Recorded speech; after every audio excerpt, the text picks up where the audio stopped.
বাংলাদেশ অনেক খুশি ভাই। যেই খেলা তাসকিন ভাই তিন ছক্কা খাইয়া খেলা শেষ করে দিছে। এই খেলাতে আবার 3 বলে খেলা শেষ হয়েছে, 3 খেলায় খেলা শেষ হয়েছে। এতটুকু শরীফুল ভাই আজকে আলহামদুলিল্লাহ ভাই, অনেক কিছু করছে আমাদের জন্য। শরীফুল ভাইকে ভাই অনেক শরীফুল ভাই আগামী দিনের জন্য বাংলাদেশ টিমের জন্য অনেক দোয়া এবং আমাদের ভালোবাসা সব সময় আমরা সমর্থন করি।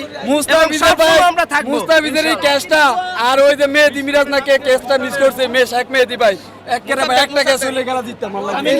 আলহামদুলিল্লাহ ভাই খুশি, সবাই খুশি, খেলা মজা হয়েছে। তাও ভাই সর্বশেষে এটা আসলে খুবই দুঃখজনক বিষয়, বাট আমাদের কিছু ফিল্ডিংয়েরও সমস্যা আছে। ইভেন হচ্ছে যে জাস্ট তাসকিনের যে ওভারটা, যে ওভারে 21 রান আসছে, ওই ওভারটা যদি হচ্ছে আমাদের 10 থেকে 12 রান আসতো তাহলে ইজিলি আমরা ম্যাচটা জিততে পারতাম। আরেকটা বিষয় হচ্ছে যে তারপরের ওভারটা আবার যেন তানজিদ তামিম যে ক্যাচটা ছাড়ছে, ওই ক্যাচটার জন্যে আমরা ম্যাচটা পুরাটা হয়ে গেছি। যদি ওই ক্যাচটা হয়ে যেত তাহলে হচ্ছে যে লাস্ট পর্যন্ত ইনশাল্লাহ আমরা জয় পেতাম। তারপরেও আলহামদুলিল্লাহ বাংলাদেশ অনেক ভালো খেলছে। শরীফুলকে অনেক ধন্যবাদ, বাংলাদেশকে অনেক ধন্যবাদ। না, অবশ্যই এটা এক কথায় বলতে গেলে পয়সা উসুল একটা ম্যাচ। শুরুতে যখন ম্যাচে মানে সেকেন্ড ইনিংসে বাংলাদেশ বোলিংয়ে নামলো, তো সেকেন্ড বা থার্ড ওভারের দিকে আমার মনে আছে আমি গ্যালারির নিচের দিকে ছিলাম। তো লং অফের ওই সাইডটায় লং অফের ওই সাইডটায় শরীফুল ছিল। আমি চিৎকার করে তাকে বললাম যে ভাই কামব্যাকে একটা 5 উইকেট হবে ইনশাল্লাহ।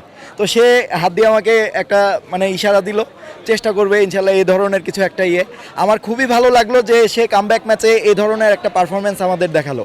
এমনকি তার লাস্ট ওভারে যেই ক্যাচটা মিস হলো, ওই ক্যাচটা যদি হয়ে যেত আমরা জানি না কি হতো, এই ম্যাচটা হয়তো আমরা জিতেও যেতে পারতাম।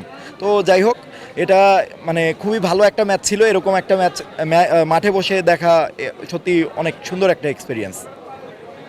যাই হোক, ম্যাচটা এমন হবে। হ্যাঁ, কারণ আমার কাছে ক্রিকেট খেলার ব্যাপারটা হচ্ছে অনেকটা ফিল্মের মতো লাগে।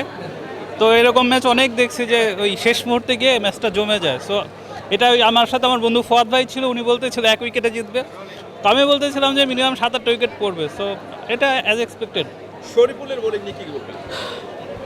শরীফুল আসলে খুবই রিদমের বলার ছিল, খুবই মানে আমাদের পেস বোলিংয়ে এত কম্পিটিশনে সে ম্যাচ পায় নাই। সো ম্যাচ পেয়ে সে দেখা দিচ্ছে। আমি আজকে ম্যাচটা লাগলে একটা স্ট্যাটাস লিখতেছিলাম যে আমাদের ফার্স্ট ইলেভেনে আসলে মুস্তাফিজ, শরীফুল এবং নাহিদ রানা এরা স্টার্ট করা উচিত।